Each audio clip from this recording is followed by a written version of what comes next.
speaker is Quinn from FutureAdvisor. I came here from San Francisco, right? He's one of the early developers behind Saltstack and spent 5 years helping to run the Freenode IRC network, for those of you old enough to know what IRC is. And is here to embarrass himself talking about Git because nobody completely understands Git.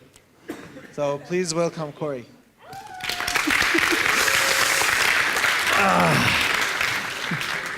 No, thank you. This talk was adapted from a class that I gave a while back called The Screaming Horrors of Git, Git for Systems Administrators. As was mentioned, I did some work on the open source side for Saltstack, for Freenode, but I was also a traveling consultant at a lot of places. I was a traveling trainer for last summer at Puppet Labs. I did some architecture work at Intel, Nike, Pinterest. So I've seen a lot of interesting things and broken them along the way. At the moment, though, I head up the ops group at FutureAdvisor in San Francisco. If you are interested in working in San Francisco, please let me know. We sponsor visas and people who speak at conferences about things they barely understand. So we have a lot to discuss. Please notice that my Twitter handle is on the slide. Feel free to tweet at me. Does anyone have any questions before we dive in? Awesome. Let's do this. Okay, I'm going to start with a promise that everyone here is going to learn something today, and I don't really care who you are, I'm standing by it. If you're one of the Git authors, you're going to learn, if nothing else, how I have mistreated your baby. So this should be entertaining. One thing I just want to call out first is I'm making fun of a lot of boneheaded moves in this talk, but everything I'm about to make fun of people for doing are things that I know doesn't work, specifically because I've done them myself. You learn by screwing up spectacularly. So let's start at the very beginning. Who here uses Git? That's a lot of hands. Who here wishes they used Git? Okay, a couple hands. Who's raising their hands because they're just paying attention to their phone and hoping they're looking engaged? There we go, there we go. Okay, so what Git does is it tracks changes to files and directories over time. It lets us collaborate and share those changes with each other. And it's very, very simple at its heart, which is invariably why the next slide in all these presentations always looks like this. It's not exactly straightforward. And there's always an elephant in the room in these conversations. For those who are unaware, elephant in the room is an English idiom that means an awkward thing that people don't want to acknowledge, but everyone knows it's there. So when there's an elephant in the room, I believe in introducing it. Specifically, that Git does make you feel dumb, no matter who you are. At some point, you're going to get an error thrown by Git, at which point we all go scrambling to look for Stack Overflow and figure out, how do I get out of this mess? The only question that remains is how far down that rabbit hole do you go before you tap out and go looking for assistance? So it's worth at least addressing, or at least wondering, why Git is this complex. So, apropos of nothing, Git was written by Linus Torvalds, who is famous for three things specifically. The first, most relevant to the talk today, is he is the original author of Git. The second thing he's been well known for is writing Linux, which is the reason that most of the people in this room have a job today. He's also famous for tearing people to pieces on the mailing lists, which is, he's an interesting guy. But very powerful tools, it's assumed that you know what you're doing with it. So despite its complexity, Git does let you do some very, very powerful things. Powerful in this course is a polite euphemism for stupid. Again, I have done all of these things that I'm about to demonstrate here. Now, you can do interesting things like committing large binaries to Git. You can commit atrocities in Git, and it's kind of awesome. Let's give a demo on this one. Oh, hey, there we are. We build a Git repository and we add the contents. Now, note the pause when I did that. Local operations in Git are designed to be fast and lightweight. So if you see Git hanging on a local operation, there's a fair to middling chance you're doing something dumb.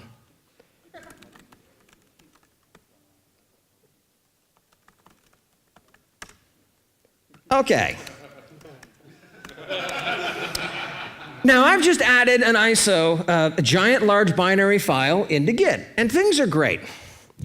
However, if we take a look here, we've now built a .git directory, which is now 69 megabytes. I used one of the smaller ISOs for this demo, Hotel Wireless. It's awesome. Okay, so I've done something stupid. Now I've added that binary to Git. We can go ahead and fix that, though.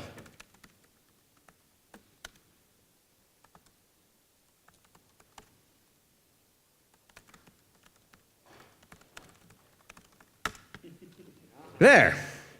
If I do a git status, it's not tracking that file anymore.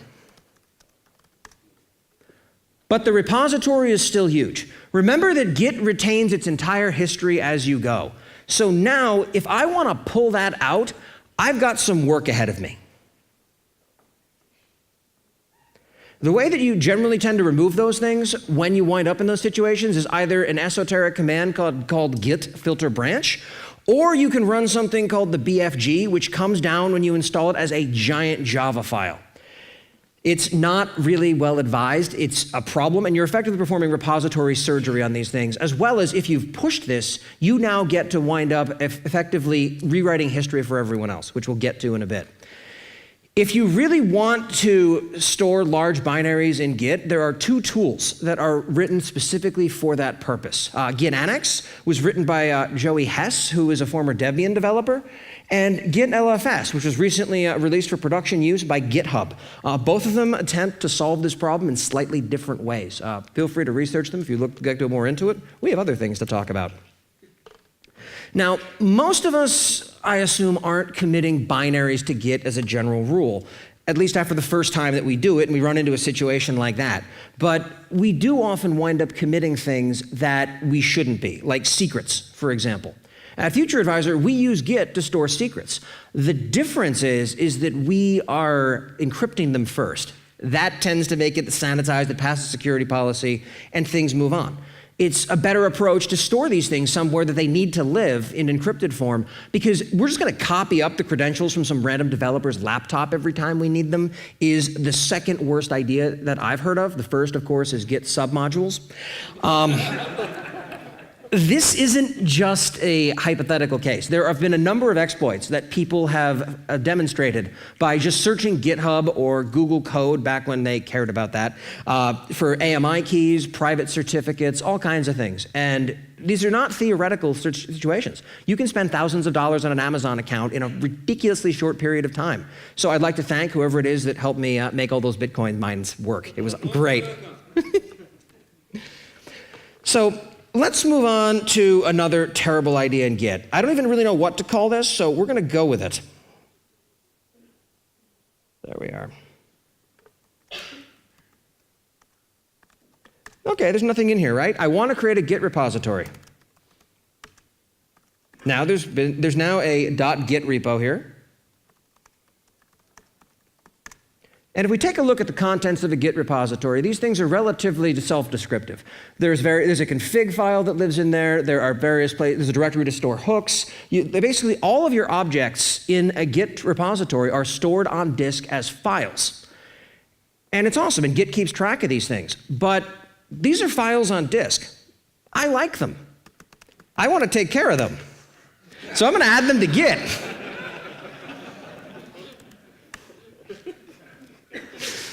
You can just keep on going down. And the funny thing is this actually works. It serves absolutely no purpose either way, but you can do it.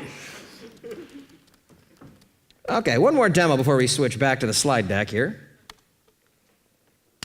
How often have you been doing something like this? You want to run a Git command, but then you have to tab over to something else, maybe to copy a string, like a Git clone argument. And then you come back and you aren't paying quite enough attention, and you try and run git status and it doesn't work. Well, there are ways to fix that.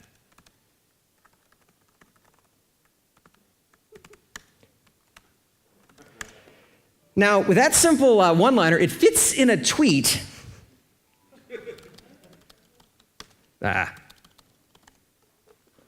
And it works. In fact, you can take it way too far.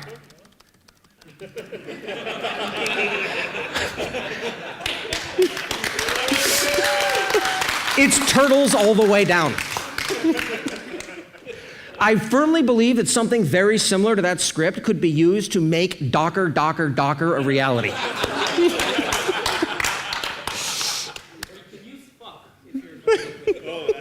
Three slides. Give me a minute.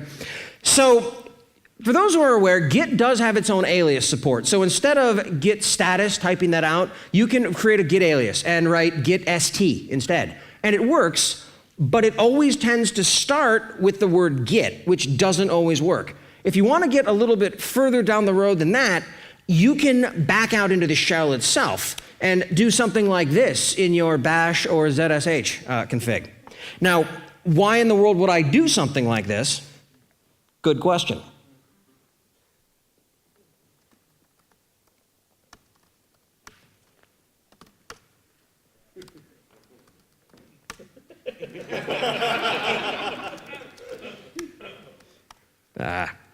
How often have you seen one of those in your commit messages?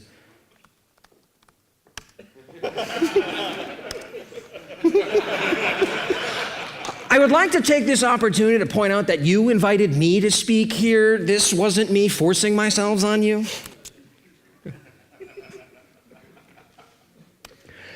Okay, I feel like this is a line that could really be used on the Git marketing page. They can have this. I'm licensing it under Creative Commons as a slogan. But we've all heard about the rebasing master and then pushing it. In other words, what you've just done is change history so everyone who's doing commits aren't committing against what they thought that they were. So it's awesome. In English, if you have a group of whales, it's called a pod. If you have a group of crows, it's called a murder. If you have a group of developers, it's called a merge conflict. That's where this comes from. I don't have time for that. Try this. It's a lot simpler. This is the joy of working in operations. Sometimes we get to regress into being the department of no. So we've demonstrated so far that Git is really, really good at making us feel stupid. Let's help Git make us feel a little bit smarter for a minute. For example, how often have you done something like this?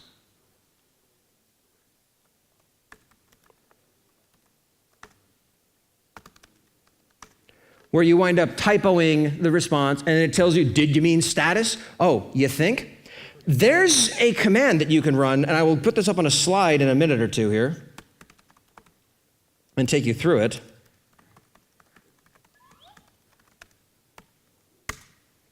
So once you run that, once you wind up setting the autocorrect, and I'll go through exactly what that does, you can run this. It tells you how long it's going to, we think this is what you're trying to do, but I'm going to give you enough time to Control-C out of it if I'm about to do something disastrous.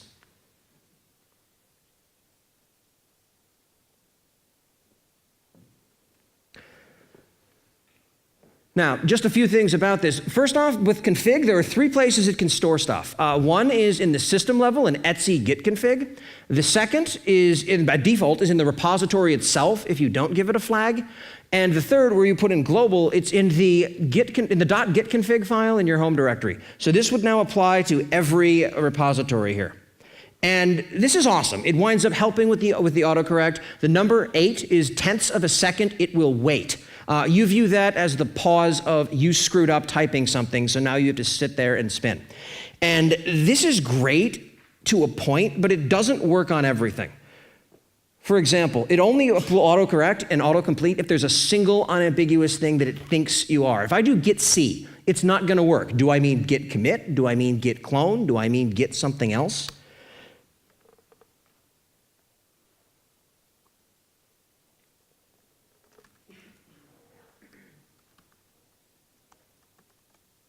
Okay, how many times have you seen this one?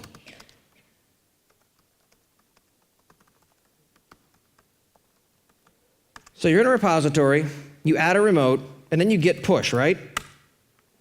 And it always drops this back, and it pisses you off to the point where you're just, fuck. And then it works.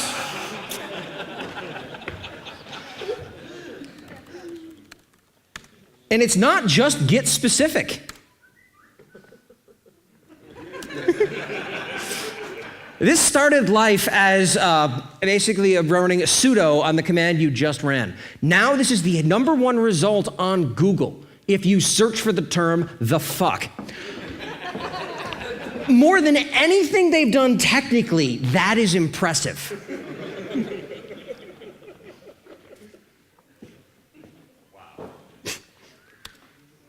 So, humor aside, I do have 3 legitimately useful tools that I want to present today here, and they tend to play very nicely with each other. So, who here tends to perceive management as running around like a moderately intelligent squirrel looking for something halfway shiny?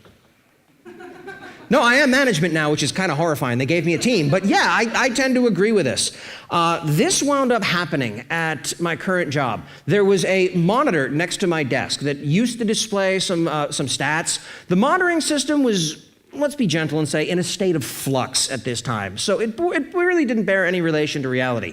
However, sometimes giving people something shiny to look at is a better approach toward things. So there's a tool I wanted to talk about here.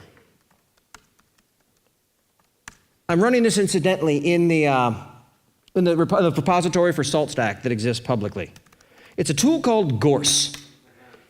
If you run it, what it does, there we are. Oh, there we are. There.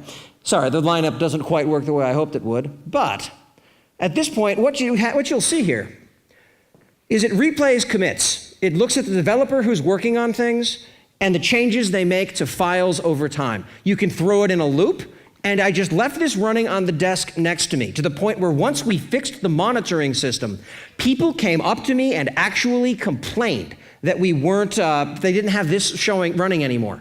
And now we have a second monitor that just shows on a loop the entire history of our monolithic code repository. It's kind of an interesting approach. Whenever you need something in a hurry, like 10 minutes, I need something fun to visualize, there you go.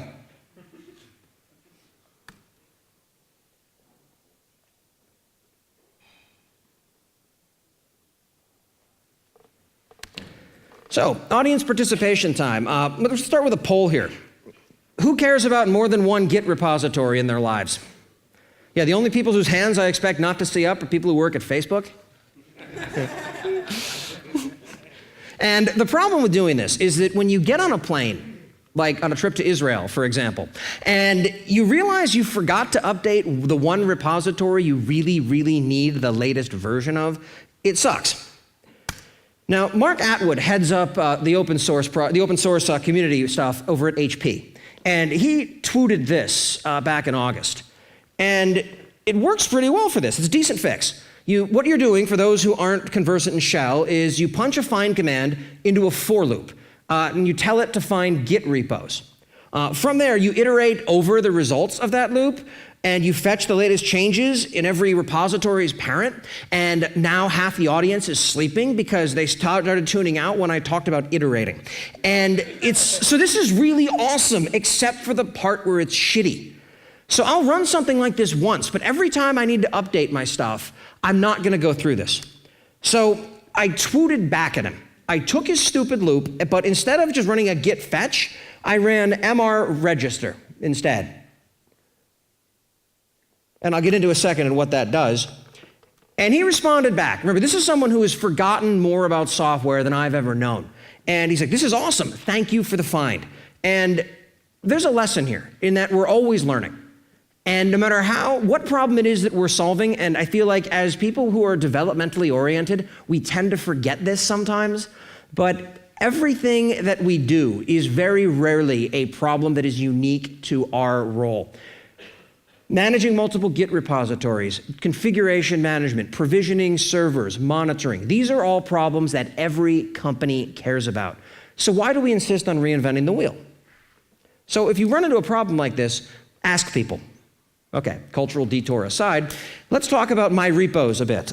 This originally was started as a project called MR, and then they renamed it to My Repos to make it easier to Google for, because as we know, we're not allowed to have an open source project that's easy to Google for, ever, for whatever reason. So it's great. Now what they managed to do by renaming this is they've confused everyone. They've taken the old computer science problem of naming things and made it worse. Good work. But the way that it works is, it's simple. Step one, you run the mr register command inside of a repository that you care about.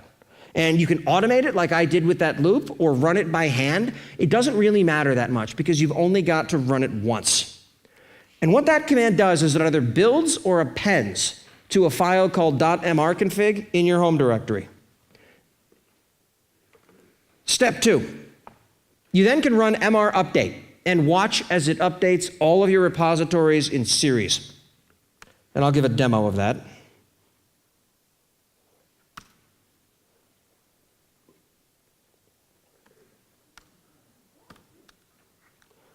If I tell it mr list, it tells me right now, it iterates through all of them. I'm now tracking 24 repositories that I care about. I promise I'm not going to CD into each one of those and update them by hand. So being able to automate this makes a lot of sense. And the file's relatively straightforward. Note that this does not, in fact, wind up going through a list of, hang on, that's annoying. There. Note that this does not, in fact, wind up including all those different repositories. This is not list all of those. What it does do instead is up at the top, it winds up doing an include as the fourth line down, because I can wind up stuffing a bunch of things in other directories. For example, I can have one file that's just my work-oriented repositories. I can give it specific commands on what a checkout looks like in each one of these. And more interesting, this isn't going to work too well because the wireless here is kind of awesome. You can tell it to run an update, and it will now do all of these in series. But that can be crappy. It also takes J-flags, just like make, so you can parallelize it. Now it'll do 8 of them concurrently with the J8 up as it continues stepping through all of those. I'm not going to sit here and actually make you watch me update my stuff. I can do that on my own time, not yours.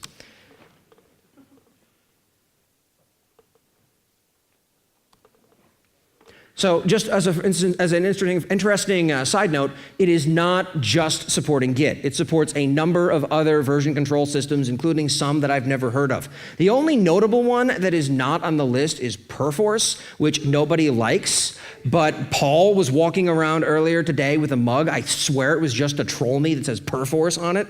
So thanks for the spite. But again, patches are welcome. You can also wind up limiting operations via directory structures. It does not have an inbuilt sense of what a group of repositories are, but as a for instance, here in my home directory, I obviously show 24.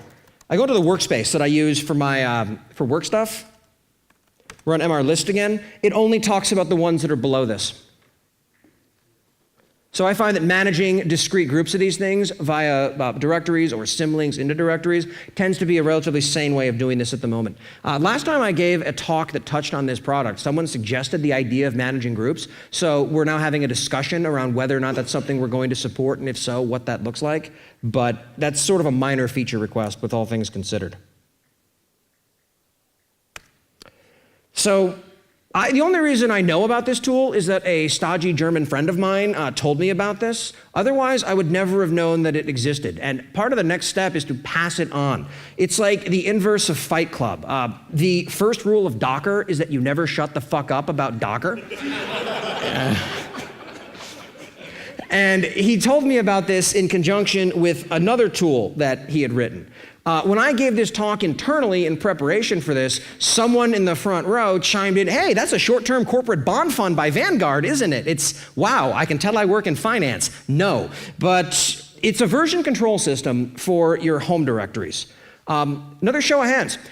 Who has a global .files repository where you stash things like your vimrc, your SSH config? Okay, I'm seeing a few scattered hands. Good. It usually looks like this, where this is Paul Irish, one of the jQuery folks. He's got his aliases, some bash stuff, some ZSH config in there. You keep scrolling down on this, you'll see his Vim stuff, and it looks a lot like this, but it's crappy. And the reason it's crappy is there are things on multiple machines that I don't always want. First off, There are things in my dot files I may not want on GitHub, but that doesn't mean I shouldn't share my Vim config, for example. I also have things I have on my personal machine, like my AWS credentials for my side projects, that I really, really, really don't want living on a corporate laptop. And I know, you do encrypt those credentials before stuffing them into Git. We covered that like 8 slides ago. It's fine. But I wanted to give an example of this.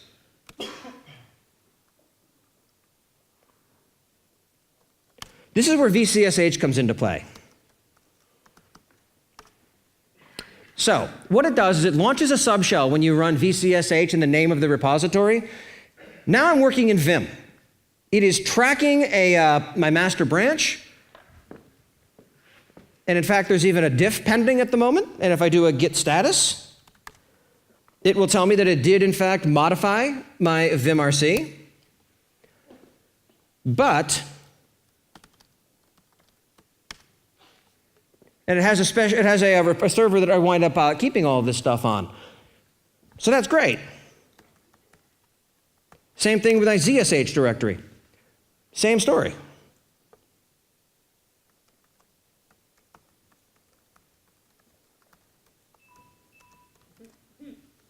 If I take a look at my ZSH file, my ZSH config, it winds up spitting out here just the files that are tracked by this repository. The way this works under the hood is it winds up using a remote git root so that only the files in a directory that I care about as a part of that directory wind up getting tracked. To do that, though, hey, helps I go to the right place, doesn't it? I do echo the wildcard splat into my .gitignore, and I add that to all of my repositories. The idea being that then, for the things that I care about, the first time I add the file, I do have to use the -f flag to git add. But as a result, this helps keep all of the files that I care about logically distinct. I have some for my bin directory, I have one for my git config, MR obviously has something there, my ZSH config, but I can break these out logically, and I can pick and choose between them as far as which ones I want on a different system.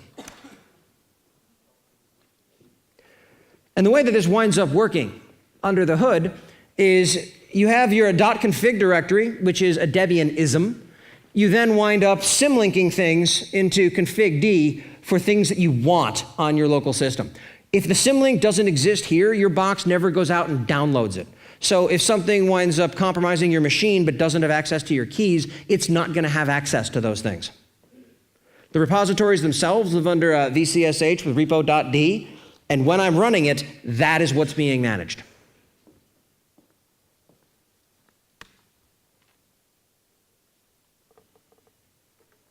Okay. I have one last trick that I do want to show you. It's been on the screen, but people haven't really maybe noticed this yet. It's one of the more useful things that I've come up with, that I've encountered, that I figured, again, while I'm up here talking about Git, I may as well pass it on.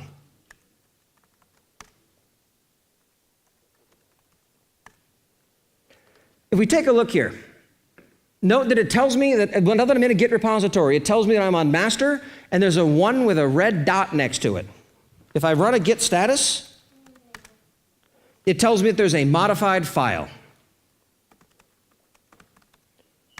Oop.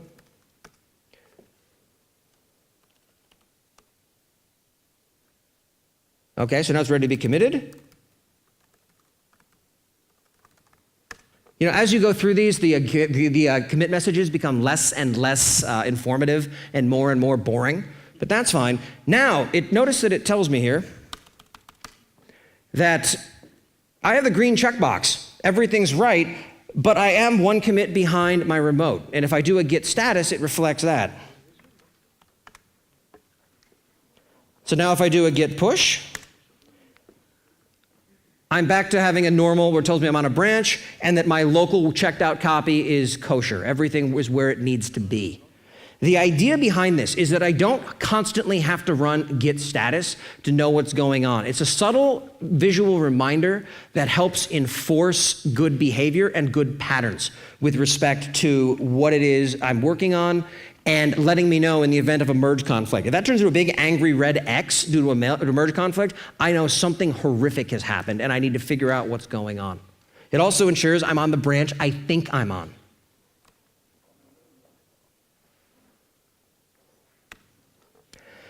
So here's a link to those 4 tools that I wound up mentioning today. I'm going to leave that up while I answer any questions that people have. I see a few. Do we have someone with a microphone that we can? Awesome. There we go.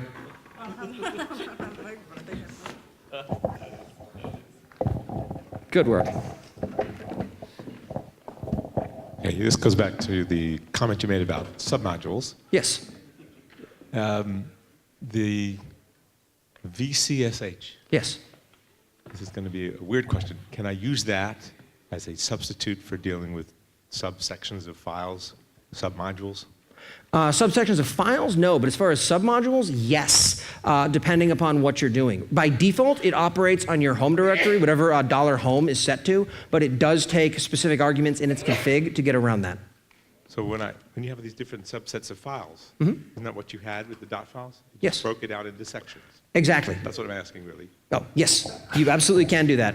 That is its core use case. Originally, this was started just for managing home directories, but I am starting to see it used in applications beyond that, where, well, I have this one file that's sort of the one directory, it's a shared resource, and multiple teams need to put files into it. How do I sanely do that? So there are arguably better options there as far as merge strategies go, but there are edge cases where something like this makes a lot of sense.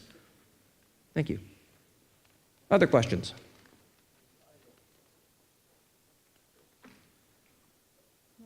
Awesome. Okay, well, thank you very much.